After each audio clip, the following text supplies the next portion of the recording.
Okay, again, we are excited to welcome Dr. Carey Heller. Dr. Heller is a licensed psychologist and founding partner of Heller Psychology Group in Bethesda, Maryland.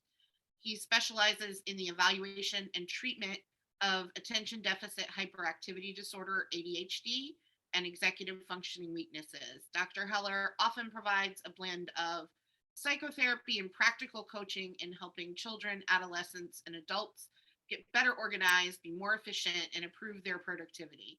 He is also involved with children and adults with attention deficit hyperactivity disorder, or CHAD, and he serves as the chapter coordinator for the Montgomery County chapter and as the co-chair of the National Editorial Advisory Board. So Dr. Heller, we're glad that you're with us again. Welcome back. And I am going to stop sharing now and we'll get started. All right, great. Yeah, thanks a lot for having me. It's great to be back. I'm excited to the three-part series on ADHD. So we're definitely going to learn a lot about it and hopefully have a good discussion on things. So let me go ahead and let me share my screen. And we'll just mention that we do have interpretation just one more time. If you look at the globe at the bottom of your screen, there is an interpretation button for Spanish. Very good. And I just want to, can everyone see my screen and everything properly? Perfect. All right. So we're going to go ahead and get started. So we're going to talk today about what is ADHD really. Oftentimes, if you hear stereotypes about it, I mean, a kid who can't sit still, is bouncing off the walls, being disruptive, that's probably among the most common stereotypes. I mean, there's some truth to that in that a lot of kids with ADHD, if they have a lot of hyperactive symptoms, may have a hard time sitting still. But I think what you'll see tonight is that there's a lot more to ADHD than what meets the eye. But at the same time, some things that you might have thought are accurate are not, and vice versa. And later tonight, we're actually going to play a game. We're going to play a little game later for this presentation where we're going to look at, is something about ADHD, is it a myth, a fact, or kind of somewhere in between? So stay tuned for that piece of it in a little bit. Okay. All right, so I thought it would probably be good to keep ourselves organized in terms of what we're going to focus on tonight. So first, I'm going to give a brief overview of ADHD and executive functioning. And then we're going to get into kind of the common myths about ADHD and play a game. After that, we're going to talk a little bit about evaluating and treating ADHD, because there are a variety of different ways to actually do both. So it's important to have an understanding of all different facets that go into this. In terms of questions, do you want me to take questions at the end, or what's easiest? It is whatever's most comfortable for you. So if you would like to take questions along the way, that's fine, or we can save them for the end. Okay. Why don't we this? Let's get through the main part of it, and then I'll announce at the point if I think it makes sense to kind of pause for questions. Otherwise, we'll save time at the end. Can you do me a favor and just let me know when we get to about 8:15 or so? Sure, absolutely. Okay, perfect. For some reason, my clock is not popping up on my screen at the moment. All right. All right, so what is ADHD?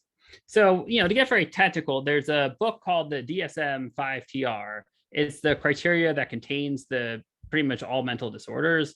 And so, like many of them, it has the criteria for ADHD. So technically, I mean, the most common types of ADHD are combined presentation, which basically involves someone who has enough issues with attention, as well as hyperactivity and impulsivity to warrant what's called the combined presentation diagnosis. Predominantly in attention presentation is where the symptoms of having a hard time focusing and things along those lines are the most prominent symptoms. Someone can still have some trouble sitting still, but they don't technically have enough of those criteria to warrant the combined presentation diagnosis. And then, the other third kind is predominantly hyperactive and impulsive presentation, where the most prominent symptoms really are the hyperactive piece or impulsive piece, which again, I'll talk in a few minutes or in a minute what that actually means in more depth. But basically, it's the piece of having a hard time sitting still or acting without thinking. Okay, so what is executive functioning? So if you want the probably extremely in-depth thing, stay tuned for the next presentation on that, which will be actually the same time, I believe second same time next Monday. It's always good to check a calendar when you're trying to figure out something rather than just relying off memory. But at this point, I can't access my calendar very easily in this, so I'm pretty sure it's that. Okay, so in terms of executive functioning, so for our purposes, it's really just a set of mental processes that control many actions. So anything that you really need to get done involve executive functioning skills. So it's really an umbrella term that involves things like behavior regulation. So the idea of having to, pay attention to what you're doing, stop yourself from acting on an impulse. So for example, think about the steps involved in getting into the presentation tonight. You had to either remember that there was a presentation, maybe you had it in your calendar, but you had to in some way hold that in your mind when you got to your computer or whatever other device you were on, and then stop yourself from being tempted to, let's say, go on to YouTube or Facebook or something else and stick with, holding in your mind, I want to attend this presentation. I need to get into the Zoom link, and then get the Zoom link, open it up, wait to be admitted. So all those involve different steps that are essentially a part of executive functioning. And so I think the most common things that people think about with executive functioning are what are often classified as the idea of cognitive regulation, which are getting started on tasks, being able to sort of get stuff done on time, break a task into parts and follow through to complete each step. And also physical organization. So keeping, computer files organized, a room neat, lots of different things that go together. For anyone who's seeing the way that I broke it down with the categories of behavioral regulation, emotional control, and cognitive regulation, if any of these categories look familiar, the reason for that is, so this is how there's a measure called the Brief 2. It's like a self-report parent-teacher forum that is often used to look at executive function skills. I like the way that they break down executive function in different domains. So I kind of use that for this just because I think it nicely illustrates like the broad spectrum of sort of what encompasses executive functioning and how it's not just one skill set, but it's a bunch of skill sets together that are really crucial to pretty much do almost anything in life. And I'll get into a little bit today and certainly next time in more depth about executive functioning, but in terms of thinking about differences between ADHD and executive functioning, probably the simplest way to think about it is someone can definitely have executive function issues without having ADHD, but if you have ADHD, pretty much you by default have executive function weaknesses, given kind of the core of ADHD involves issues with self-regulation. Okay, so how do ADHD and EF deficits impact people? So some of these may be self-explanatory. You may see a lot of these in your own kids or people you know. There are times where I realize some things may seem self-explanatory to others and maybe not much. So that's why I think it's important to at least take a minute and just go through some of the basics, because there may be things you never thought about. Like, for example, emotion regulation is a really common one that, individuals with ADHD can often have a hard time basically, managing their emotions. They may be more likely to react strongly or get upset easily or get frustrated or be irritable. And while those can certainly be due to things other than ADHD, I think a lot of times people don't think about the fact that if you have a hard time regulating attention and other aspects of your functioning, that does include emotions. And so sometimes people or kids or anyone with ADHD can have trouble with emotion regulation and not have it be due to anxiety, depression, or anything else, but really just a connection to ADHD. Again, this is where a professional comes in to differentiate, and there are different ways to differentiate. But the point is that emotion regulation certainly can be part of ADHD. And it's one of those things people don't always think about. Other common ones, certainly having a hard time keeping track of assignments, having the follow through of saying, oh, I'll get to it later, or I'm going to do it, and then procrastinate and it doesn't get done. I don't know if any of you can relate to that with kids at home trying to get chores done, but that's often a common one. Okay, so now we're gonna play a little game. So there are a lot of myths out there about ADHD. Some are probably well more known than others. But so what we're gonna do here is I'm gonna basically read off each item, and basically what I want you guys to do is we can do this by I figure depending on how you want to approach it, you can do it if you want to use the chat box. You can vote with we're gonna do you can write in the chat box fact, myth, or some truth for each one. If you want to do it with the camera, you can. I figure the simplest way would be we'll do it 1, 2, and 3 fingers. 1 finger will be fact, 2 will be myth, and 3 will be some truth. Let me actually just make sure I can. There's the chat box. Okay. All right. So the first question we're going to decide: is it a myth or is it a fact, a myth, or some truth? Is kids cannot have ADHD if they have good grades.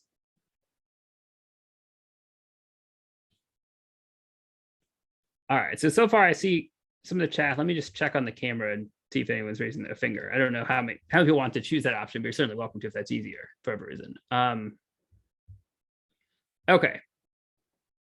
So certainly in this one, there's definitely a fairly good consensus so far in terms of being a myth. So, I mean, in this case, and that is that is a myth. So you can have, because first of all, grades are really, obviously people can get by and do fine whether they have ADHD or not. So that is not, and sometimes I've certainly seen people that will say, I've seen this, oh, how can this person have ADHD? They get good grades, they get straight A's.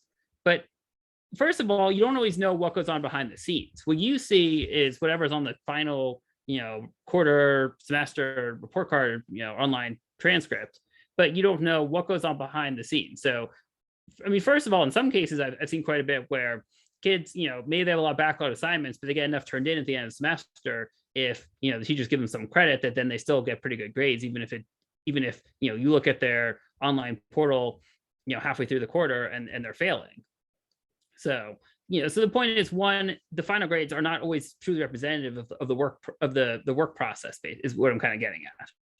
And so this one is definitely a myth that definitely there are many people with ADHD that get good grades. I think if they don't get good grades, it's more of a red flag something's going on. But certainly you can definitely have ADHD and get good grades. So next one, kids with ADHD should be treated as if they are 3 years younger. Okay, so this one, a little bit more variability. So we have definitely a bunch of people mentioning it as a myth and, some truth. And a lot of people with some truth. Okay. So this one's a little bit more complicated. So technically in this one, it would be some truth, because the reason that I think this myth kind of got started was the idea that, I mean, technically, kids with ADHD sometimes are, end up being a little bit more sort of immature than same age peers. Not always, but in certain areas that sometimes happens. And so I think the idea is you really want to meet a kid where they are, regardless of the ADHD or not, in terms of how you treat them. Like, for example, if you have a child, let's say you have a 13-year-old who is, very irresponsible, really has a hard time, keeping track of stuff. And the thought of having them take public transit places themselves is very scary. That even if lots of other kids that age do that, maybe you don't feel comfortable because of their skill set allowing them to do that at that point.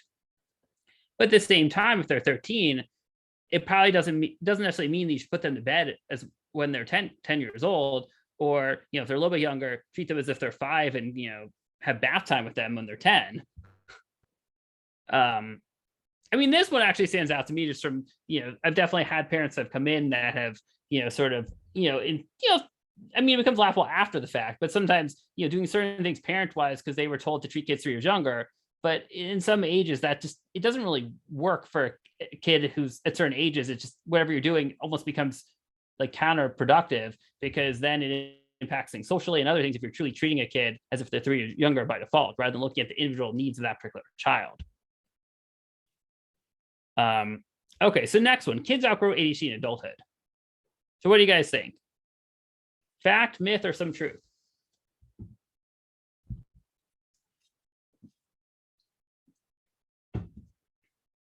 Okay, so this one I think is a little more variability in terms of people's thoughts.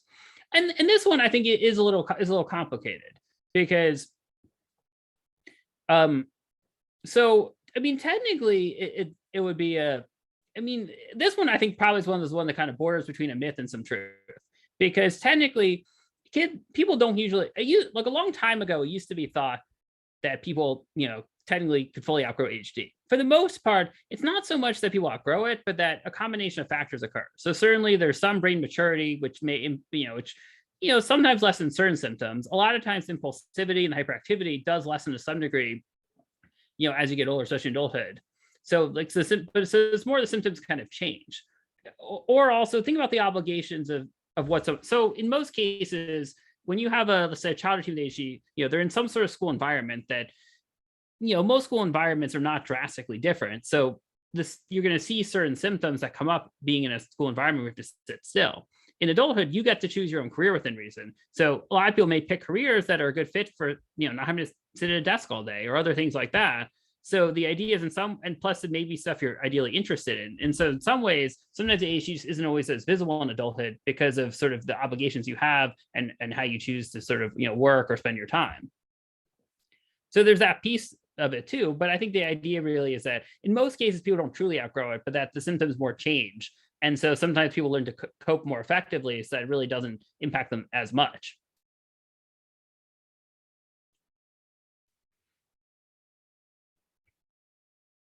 Okay, so now the next one. Adults can't have ADHD if they're organized.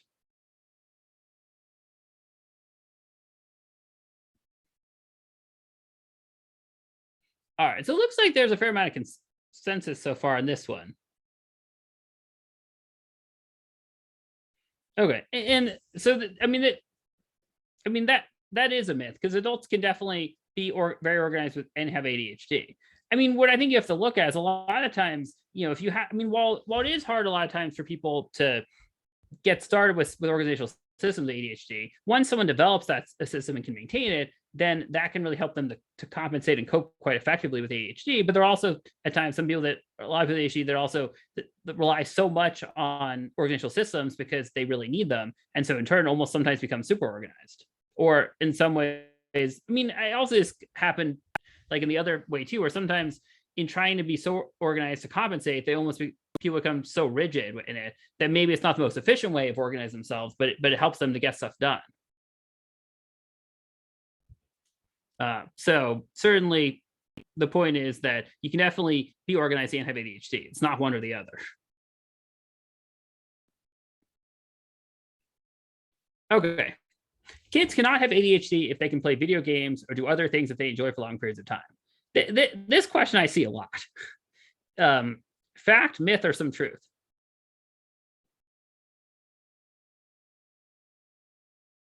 All right, so this one looks like there's a fairly good consensus of people in the chat box. And this is definitely a myth. So if you think about ADHD, so a lot of what underlies ADHD is this idea of being stimulated sufficiently. So if someone is interested enough in what they're doing, they can stay focused for long periods of time, or fairly long periods of time, whether they have ADHD or not. But when you give someone with ADHD a task they really aren't that interested in, it's going to be that much harder to focus. Most people are not going to focus probably quite as well if they're not interested, but with ADHD, it becomes even harder. It's sort of like the idea, think about like if you have, I don't know, like a pie chart of 100% focus and you need 100% focus to do the task. If it's not something you're interested in, maybe you give it 50% focus. That's where then you're not going to be as engaged. And that's where sometimes the fidgeting and the other pieces can sometimes come in that kind of help you someone compensate when they have a hard time staying focused and getting stuff done. But one way that I kind of a fun experiment, sort of with this in my office is think of, especially with electronics, a lot of kids can stay focused on electronics for a really long time. So one thing I like to try is we do an experiment basically where, I give a child an iPad for a couple minutes, have them play a game, see how still they're sitting, and then I give them a fidget cube or some sort of other fidget. And what's really interesting is that in a lot of cases, even if they were bouncing around before, with the iPad and with the fidget cube or something similar, a lot of times they're actually sitting quite still because in both cases, it's capturing their attention and some of the potential for excess movement.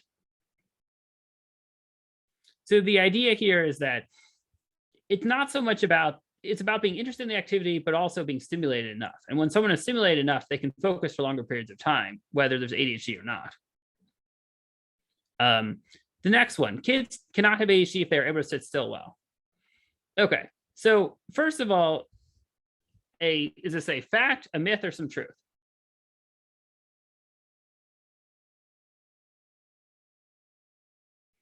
Okay, so from looking at the response in the chat box in general, it looks like a lot of you were paying attention to one of the first slides from today when I looked at different kinds of ADHD, which, as a reminder, someone can have predominantly an attentive presentation of ADHD and have really no symptoms with, trouble sitting still or impulsivity. It really can just be the trouble with focus. And so based on that, clearly someone can have ADHD and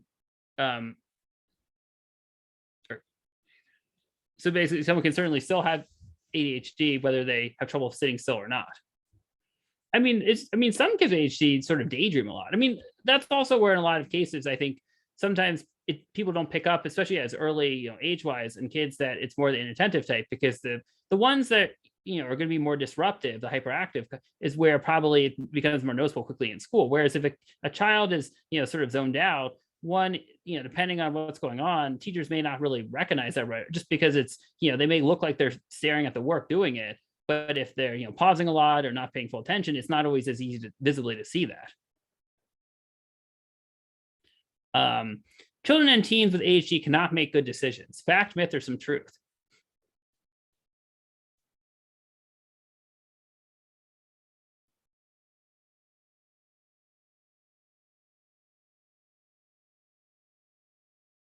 Okay, so this is interesting. So, all right, so there's a lot of people that said myth, some that said some truth. This one's sort of a tricky one, but I would say probably I would view this one as some truth, in that certainly in theory they're fully capable of making good decisions, but it's oftentimes the impulsivity and the hard time like thinking about the follow through and the kind of thinking ahead of what happens that I think does make it hard sometimes to make good decisions. And another piece of this too is is kind of it's related to this. So if you think about the idea of like what's called natural consequence. So I don't know, if a child doesn't do their homework, the natural consequence would be maybe they get into trouble at school or they get a bad grade.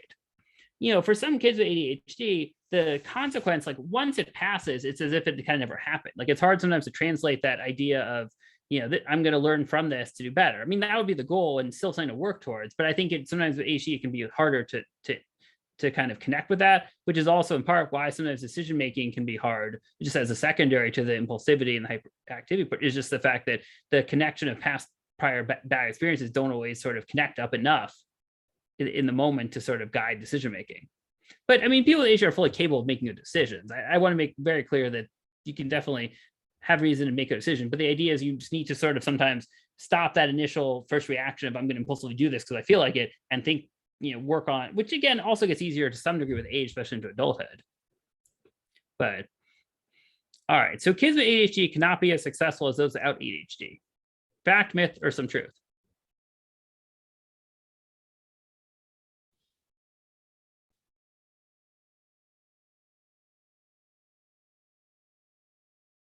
Okay, so mostly myths. Like one, two looks like there is some truth. So I mean, overall, like I would view this one more as a myth, but I could sort of see that there's I guess there could be some truth in the fact that if it's not treated and they're not addressing it, that it could be a little harder. But people actually have, there are doctors, lawyers, lots of people in various types of professions, successful, however you choose to define that have ADHD. I mean, on some level, another way of also viewing it is that with ADHD, maybe you have to work a little bit harder at times to sort of compensate. But on the other hand, sometimes that work ethic that you learn can actually make people more successful. I mean, like Malcolm Gladwell is someone, for example, that's written on this quite a bit. I think more so, with learning issues, but still ADHD is applicable to this. This idea that sort of by having to work harder to sort of compensate, in turn creates sort of more of a drive and a stronger work ethic than if something came really easy. So I think that it's just something to think about, that because I think a lot of times when someone gets, especially parents get ADHD diagnosis of a child early on, there's a question of like, how is this going to stop me? Do I have to adjust my expectations on what they're going to do in life? What to expect. I mean, there's an aspect of you have in the short term expecting that.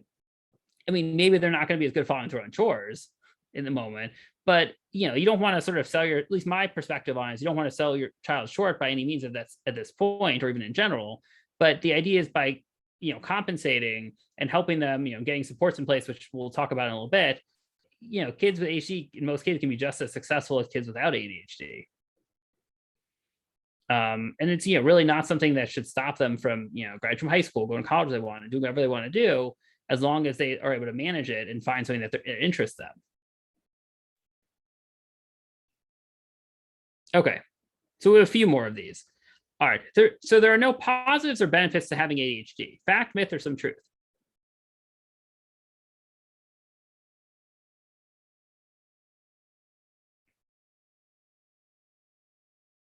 All right. So this one seems pretty unanimous that is definitely a myth. So, I mean, if you think about how many presentations are out there at ADHD, there are very few that actually talk about the positives of it. And while I realize that in a lot of cases, there probably are theoretically more negatives, like some of the positives are, in certain professions or in general, just even for it can be helpful that it allows you just by shifting, being able to go from one thing to the other easily in certain jobs, for example, that is actually a really good skill to have to be able to kind of, be invested in something short term and then skip, like especially like marketing or other things where it's being able to kind of quickly shift and like come up with, creative ideas and things like that and really go with it. Like, there are lots of professions where HD sort of that kind of skill set can be really helpful actually. Or also some people just, it's part of who they are. So a lot of people, sort of like certain aspects of it, like the sort of excitement, being able to really like give it your all in that moment of something that really interests you. And then the next one, virtually no doctors, lawyers, or other professionals of ADHD. I answered that one already with the last one. So we'll just leave that as that is definitely a myth because people can definitely be all those professions with ADHD. Okay, stimulant medication are like such as Ritalin or Adderall are the primary treatment for ADHD. Fact, myth, or some truth?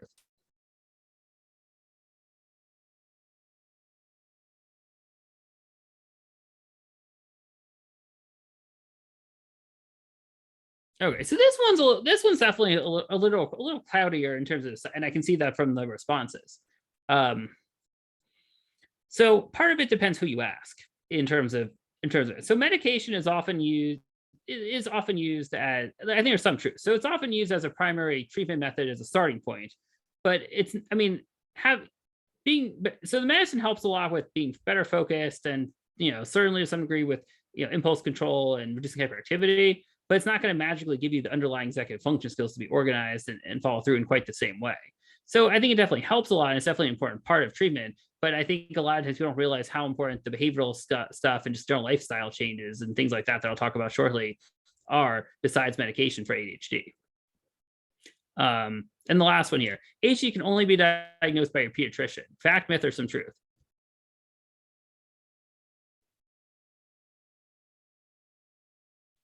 Okay, so there are definitely different ways of diagnosing ADHD. And that is, I mean, this one's a myth because you can in addition to pediatrician, psychologists such as myself, diagnose age. I think it's different in terms of how you approach it. So like a psychologist like myself would do formal testing and look at, a variety of measures as well as, collateral information from parents, the child themselves, teachers to kind of look at what's going on. A pediatrician usually would ideally use at least some sort of self-report, rating forms, talk with the child and the parents, hopefully a teacher. So it's, I think, a different kind of evaluation. Some of it also depends on what else is going on. If there doesn't seem to be any sort of anxiety, depression, anything else that they're aware of that seems going on, it may be a little bit easier to make a diagnosis. But if there's confounding factors, if that's where some of the formal testing can be really helpful, then I think you get a lot more out of it than just a questionnaire. If there's a lot potential for other stuff that could be mimicking ADHD or there in addition to ADHD. Okay.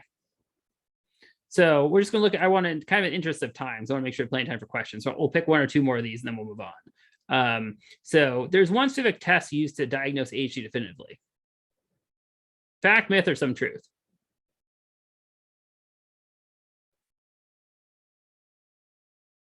Okay. I probably gave you some information from my last comment about it, that there's really not, I mean, there are questionnaires that you can use to assess ADHD and some computerized measures, but none of them definitively diagnose it. It's not like strep throat where you take the strep culture and it's positive or negative, or I guess in these days, I guess probably a COVID test is probably a better example, a more relevant example. But the idea of ADHD is that because it's a complex disorder, there's a lot to it. There's not really one test that definitively says you have it or you don't. It's looking at all the information together. Because if you have someone that has a hard time focusing, that I don't know, maybe is getting distracted easily, that, I mean, just those things alone could be ADHD, could be anxiety, could be depression. So there's a lot to it that you really have to parcel out, because even with the same symptoms, it could be due to multiple causes.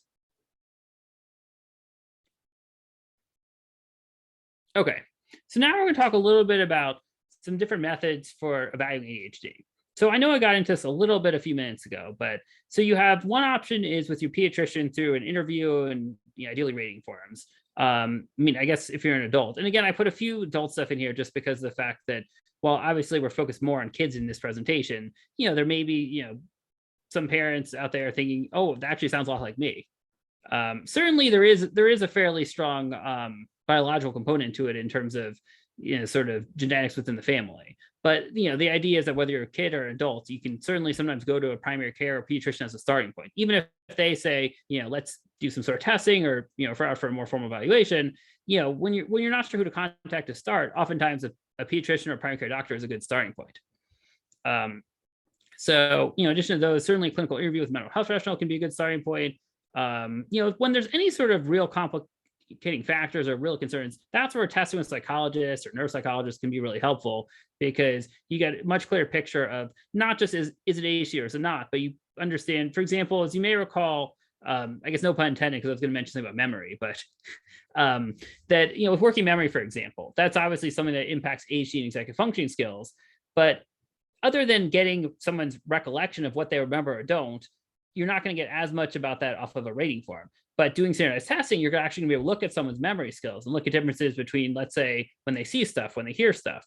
And so that's just one example with testing. You get a much clearer picture of how someone functions, and then in turn, you can use that to not just figure out diagnoses, but to figure out how do you support someone. So if someone, let's say, is really good with visual memory, but not very good with auditory memory, knowing that is really useful, because then you can figure out how do we take, reduce the amount of stuff they have to pay attention to and remember that's read orally, and give them more visual cues or other things to help, in based on skill sets that they're stronger at. Okay. And again, I realize that sort of because I'm trying to kind of cover a lot sort of in one time, I'm obviously not going to in a massive amount of depth today with, there's a lot more to evaluation and treatment than one slide each. But this is sort of a starting point to get going. And in the third presentation, I'm going to go into a little bit more depth on some of these things as well.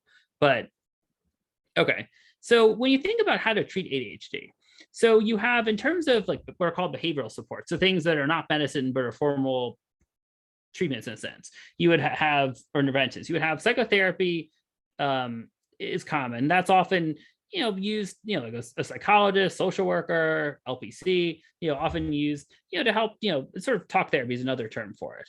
What you want to look at, though, with ADHD is that there's oftentimes a lot that goes into it besides the actual symptoms. So it's maybe low self-esteem or conflicts at home. So there may be other things you're treating with treatment that really are stem from ADHD, but maybe are not the core aspects of ADHD. So psychotherapy can be very helpful for that. It can certainly be helpful as long as you're working with someone that knows a lot about ADHD, can be really helpful in working on specific strategies to address ADHD. Another sort of, common treatment is called ADHD or executive function coaching. So this one is sort of an interesting idea. Like I think it's really helpful, but there are a lot of professionals that do this kind of stuff, but it's because there's not really much in the way. I mean, there are some certifications for ADHD coaching. I think executive function coaching there's not really much to my knowledge of certification. So it's one of these things where I think, going with someone that knows what they're doing is really important, but that you also just want to have a sense of what is the person's experience, because there are certainly some executive function coaches that have very little background in working with kids or may approach it from a business perspective, which probably is not that helpful when you're looking at trying to help with some of this stuff with kids. So my point, though, is that when you want to understand the background of someone when stuff's not regulated as much in terms of like the coaching piece. But basically what an ADHD executive function coach does is they help with a lot of the practical skills. So planning on assignments, helping with, room organization, like a lot of like the kind of nuts and bolts of things that would be helpful to help a child or teen to learn to do the stuff themselves over time, and also help, make things hopefully go smoother at home as well. Pharmacological treatments, which, me ideally, a psychiatrist or a pediatrician, things like stimulant medication, which is, often the most commonly the first kind of line of defense in a sense in terms of medications that are used for ADHD. Ritalin, Adderall. I mean, there's a variety of different kinds, and there's typical pill ones, there's self-dissolving ones, there's ones you take at night that then kick in the morning. I mean, so there's a wide variety of different types out there. There's a patch. So again, there's a lot out there. So I think it's important to understand the intricacies of, for your individual situation, what's best, because some of it comes down to, how many hours a day you need coverage with medicine. And based on that, what kind of medicine is going to make sense, long acting, long acting with some sort of booster in the afternoon or evening. There's different options, but the point is that it's not one size fits all, even with medicine. There's a lot more to it than just simply here's a pill. In terms of other methods, so there are certainly some other treatments that are used for ADHD. If you look at the research, I think some of them, may be somewhat mixed. And certainly I'm not an expert in these, but some of the more common ones I've seen used for ADHD are biofeedback and something called CogMed, or nurse training program. Like CogMed is basically a program where it, essentially it's brain training. So, you do various exercises, and it basically helps, in kind of a set like module. And so it helps you over time to be able to kind of make improvements. Again, I think the research is mixed. I think some of it is, if you think about ADHD, it's hard to follow through on stuff. So like some of these programs really involve a lot of having to really follow through, in very strict sort of parameters. And so it's sometimes hard to keep up with that. I think the other question sometimes becomes with some of these is how much does it always, even if you make improvements that are measured by the program, the question is, does it always translate sort of in the same way in real life? And some people I think find that it really does, others maybe not as much. So I think these are always good things to sort of explore, but you also want to be realistic and understand like what to expect or what you could expect going into it. Okay, just some general principles that I have for behavioral ADHD treatment. So you want to keep any tools as simple as possible. In technology, I mean, there's definitely a lot to it. It definitely has a lot of benefits, but you also want to make sure it's not the only method for keeping track of stuff or for addressing deficits in executive functioning, because there are going to be times where it's not feasible to use electronics. There can be times where they become, too addicting. And so you want to use what someone already has available anyway, but you want to make sure that, you don't only rely on electronics. It's also really important to, make sure that, I would say this even if there wasn't ADHD, but the idea is you really want to set up tools that work for each person as a unique individual. So for example, as a parent, if I don't know, use a task list and that works well for you, that's great, but it doesn't automatically mean that same thing's gonna work for your child. Or if you constantly rely on Alexa for reminders, there's no guarantee that that's gonna work well for your child. I mean, it certainly could. And, modeling good sort of, organizational skills is certainly helpful. But, I think you just also need to be mindful of the fact that you don't want to force a set system on your child just because of the fact that you think it'll work, because chances are they may push back just of the sheer fact of being forced on them. It's also important, like another like sort of skill to think about, or like a little tip would be to try to help kids to draw meaningful connections between things. So for example, if there's something they remember to do, like let's say brush their teeth, and I don't know, they really don't remember to use some sort of face wash they have to use, that if you pair the two together, since they already remember to brush their teeth, put the face wash next to the toothbrush for that, or have them put it there, then they can pair the two together to make it easier. I mean, obviously you want to make sure they don't use the face wash on the toothbrush, but the idea is that basically you can connect something. Same thing with, or even like a similar idea is think about the refrigerator. If you have a child that, I don't know, likes cereal and milk for breakfast and forgets to put the milk back a lot, if they get to have the idea is the milk does not leave the hand from the time it gets out of the refrigerator until it goes back in. Like get them in the habit of sort of this idea that it sort of stays connected from the time that, take out the refrigerator, they pour in the cereal and they never put the milk down. Then, there's a different avenue, but the same idea of, getting organized and being able to kind of have this set things so they remember to do it in a sequential order.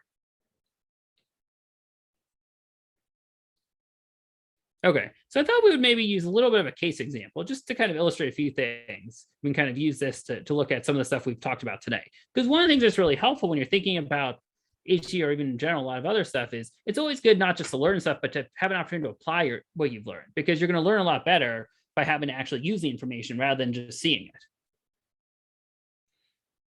Okay, so we have Maria's the 14-year-old female who just began psychotherapy. She grew up in Guatemala and moved to Maryland 2 years ago. All right, so she was diagnosed with ADHD at age 13, and there's no previous psychotherapy. She recently started stimulant medication. She has trouble with tracking assignments, getting chores done at home, frequent conflict with parents, and difficulty making friends. Okay, so based on that little information, like, what are some thoughts that come to mind? I'll put this back so you can see it. But like, what are things you might want to know about and trying to better understand, like, what's going on with her and maybe how to help her? Like, based on thinking about the stuff we've talked about around, aspects of diagnosis, of evaluation, treatment, things that you know about like how ADHD could impact someone, other things that maybe could be occurring that are not ADHD but look like they are. What things kind of come to mind with this particular case example?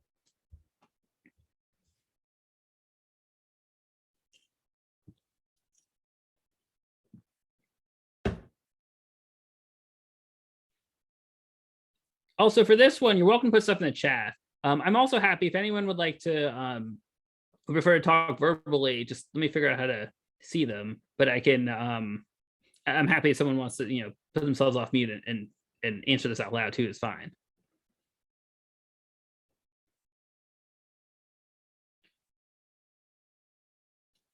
All right, so adjusting to new environment, transition to new country. Right, so there's definitely factors that obviously, getting used to a new country, that itself could impact things, changes into adolescence, whatever else may be going on at home could be impacting things. The language barrier, exactly. Anxiety, maybe some depression popping in. There's a lot of different things that could be impacting her. Hormones, exactly. Yeah, I mean, there's a lot that can, teens or in general can definitely. Exactly. I think you guys are definitely with the chat get onto a lot. That again, you want to look at the person as a complete picture. That the actual criteria for ADHD is only one small part of it, but it doesn't sort of tell the whole story of who this person is and what's going on.